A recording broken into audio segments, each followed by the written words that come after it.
Jesus also said the same thing to us. Luke 14 and verse 26. A man must hate his father, mother, brother, wife, children, brothers, sisters, and his own life, then he can be my disciple. ఎవడైనను నా యొద్దకు వచ్చి తన తండ్రిని, తల్లిని, భార్యను, పిల్లలను, అన్నదమ్ములను, అక్కచెల్లుండును, తన ప్రాణమును సహా ద్వేషింపకుంటే వాడు నా శిష్యుడు కానేరడు. What he meant was not that we hate him like we understand the word hate. ఇక్కడ మనం ద్వేషించడం అనే మాట ఉంది కదా, అట్లా వీళ్ళందరినీ ద్వేషించాలని కాదు ప్రభు చెప్పిన మాట. What it means is my love for Jesus must be so great that I'm willing to cut off all other relationships. అంటే ప్రభుతో నాకు ఉన్నటువంటి సంబంధం ఎంత సన్నిహితమైనదంటే ఇతర సంబంధ బాంధవ్యాలన్నిటిని కూడా విడిచిపెట్టుకోవడానికి సిద్ధపడుతున్నాను. See, many of you have already suffered because your parents belong to some other religion. మరి మీలో చాలా మంది ఒకవేళ మీ తల్లిదండ్రులు వేరే ఇతర మతానికి చెందిన వాళ్ళు అయి ఉండడం వల్ల ఇప్పటికే చాలా శ్రమలు పొందారేమో. Or your husband belongs to some other religion. లేకుంటే మీ భర్త వేరే మతానికి చెందిన వాడై ఉండి. And you have taken a stand for Jesus Christ. యేసుక్రీస్తు ప్రభువారి గురించి మీరు ఒక తీర్మానం చేసుకున్నారు. And that has brought a distance there with your parents or husband. మీరు చేసుకున్నటువంటి తీర్మానము మీ తల్లిదండ్రుల నుండి మీ భర్త నుండి మీకు కొంత ఎడబాటు కలిగించింది. But that is the price many people have to pay. అనేక మంది చెల్లించవలసినటువంటి క్రయం ఇది. Jesus said a man's enemies will be from his own family. మరి యేసుక్రీస్తు ప్రభువారు చెప్పారు తన సొంత కుటుంబంలో నుంచి తనకు శత్రువులను ప్రజలు తెచ్చుకుంటారని. See that verse in Matthew chapter 10. మత్తయి సువార్త 10వ అధ్యాయంలో వచనం చూడండి. Jesus came to earth to bring peace. యేసుక్రీస్తు ప్రభువారు సమాధానాన్ని తీసుకొని భూమి మీదకి వచ్చారు. Peace between God and man. దేవునికి మనుషునికి మధ్యలో సమాధానాన్ని by removing our sins. మన పాపాలను తొలగించి peace in my heart so that I am free from anxiety. నేను ఏ విధమైనటువంటి మనసులో కలవరం లేకుండా మనసులో శాంతి సమాధానం కలిగి ఉంటాను. So first peace with God because my sins are forgiven. మొట్టమొదటిగా నా పాపములు క్షమించబడినందున దేవునితో సమాధానం కలిగి ఉన్నాను. Secondly, peace in my heart because he frees me from all fear. ఎందుకంటే ప్రతి విధమైనటువంటి భయాన్ని నుండి ఆందోళన నుండి తొలగించబడ్డాను కనుక నా యొక్క హృదయంలో సమాధానం. And then I have peace with all people. తరువాత అందరూ ప్రజలతో సమాధానం కలిగి ఉన్నాను. That means I don't fight with people.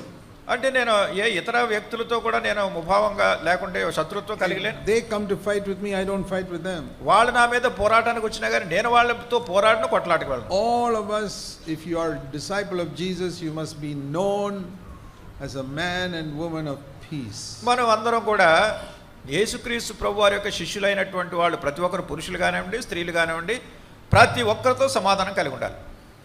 Whatever problem other people cause, you must stand for peace. వేరే వాళ్ళు మీకు ఎంత కలత కలిగించినా ఎట్లా బాధ పెట్టినా మీరు మాత్రం వాళ్ళతో సమాధానంగా ఉండాలి. If you are a quarreling type, you are not really a disciple of Jesus. మీరు పోట్లాడే వ్యక్తులైతే నిజంగా యేసుక్రీస్తు ప్రభువారికి శిష్యులు కాదు మీరు. So Jesus came to bring peace. కనుక యేసుక్రీస్తు ప్రభువారు శాంతిని ఇవ్వడానికి వచ్చారు. That is one way, one side of looking at it. అది మనం చూసే విధానంలో ఒక ప్రక్కది. But just like a coin has got two sides, నాణానికి చూడండి రెండు ప్రక్కలు ఉంటాయి కదా. one side God brings peace into our heart. ఒక ప్రక్కన ఏమిటంటే దేవుడు మన హృదయంలోనికి సమాధానాన్ని తీసుకొస్తున్నారు. Even though there's peace in our heart, మన హృదయంలో సమాధానం ఉన్నప్పటికీ with some people who hate Jesus Christ, there is no peace. యేసుక్రీస్తు ప్రభువును ద్వేషించేటటువంటి ప్రజలు వాళ్ళకి సమాధానం లేదు. And there are many people like that even in this country. ఈ దేశంలో కూడా అనేక మంది ప్రజలు అట్లా ఉన్నారు. Lord, in North India and all, they burn the churches and persecute the Christians. మరి ఉత్తర భారతదేశం ప్రాంతాలన్నిటిలో కూడా సంఘాలని లేకుంటే క్రైస్తవుల్ని హింసలు పెడుతూ ఉంటారు, చర్చిలు కాల్చేస్తూ ఉంటారు. Why? What did those Christians do? మరి ఏంటి అక్కడ క్రైస్తవులు ఏం చేశారని? They just came to bring the good news of God. వాళ్ళు దేవుని యొక్క సువార్తను తీసుకొచ్చారు. And for that they killed them. దానికోసం వీళ్ళేమో వాళ్ళు చంపేస్తున్నారు. That has happened in 2000 years in many countries. గతించిన 2000 సంవత్సరాల్లో అనేకమైనటువంటి దేశాల్లో ఇట్లా సంఘటనలు జరిగినాయి. Even now it is happening in many countries. ఇప్పుడు కూడా అనేక దేశాల్లో జరుగుతున్నాయి. So in that way, one side Jesus came to bring peace, another side he came to bring a sword. ఆ రీతిగా ఒక ప్రక్కన ఏమిటంటే ప్రభు సమాధానం తీసుకొచ్చారు, రెండో ప్రక్కన ఖడ్గాన్ని తీసుకొచ్చారు.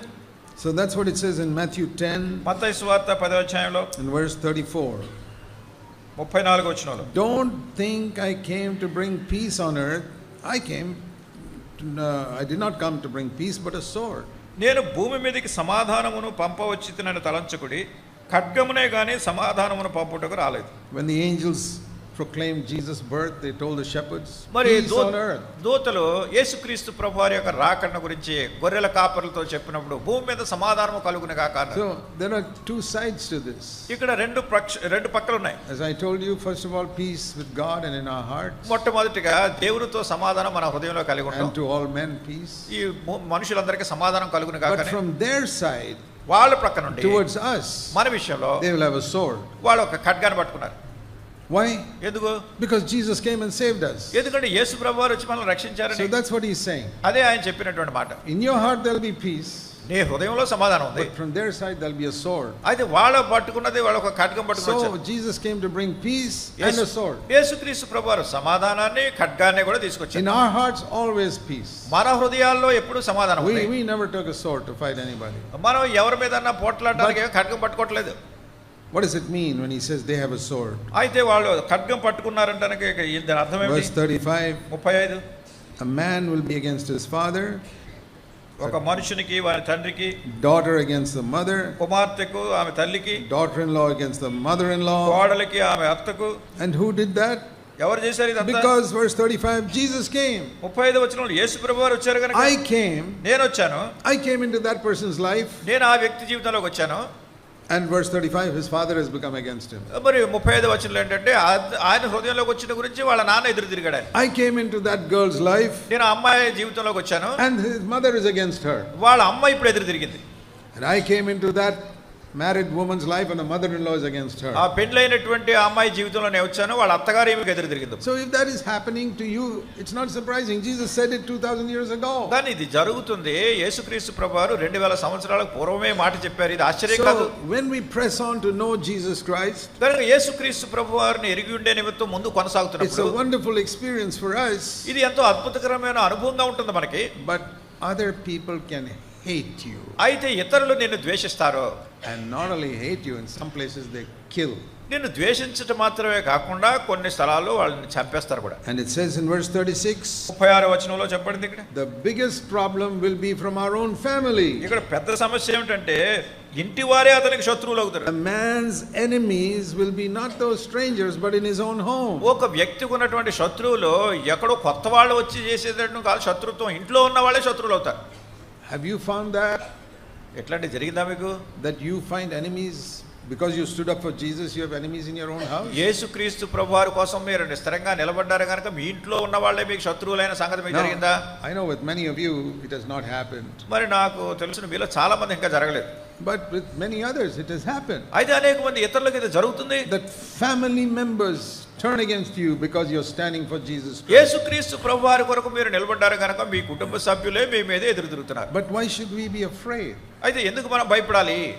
If Jesus is with us, యేసు ప్రభు మనతో ఉంటే, and let the whole world be against us, సర్వలోకము లోకమంతా మనకు ఎదురైనా కానీ who will win?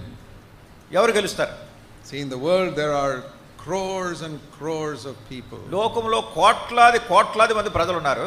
In India itself there are so many crores of people. India దేశంలోనే కోట్ల కొలది జన సమూహం ఉన్నారు. Okay, let them all be against me. సరే, వాళ్ళందరూ నాకు విరోధంగా ఉన్నా కానీ And God is with me. దేవుడు నాతో ఉంటే We are not afraid. ఏం భయం లేదు మనకు. So it says here that if you love your father, verse 37, or mother more than Jesus, then you're not worthy of him. అందుకొరకే 37వ వచనంలో తండ్రినైనను తల్లినైనను నాకంటే ఎక్కువగా ప్రేమించువాడు నాకు పాత్రుడు కాడు.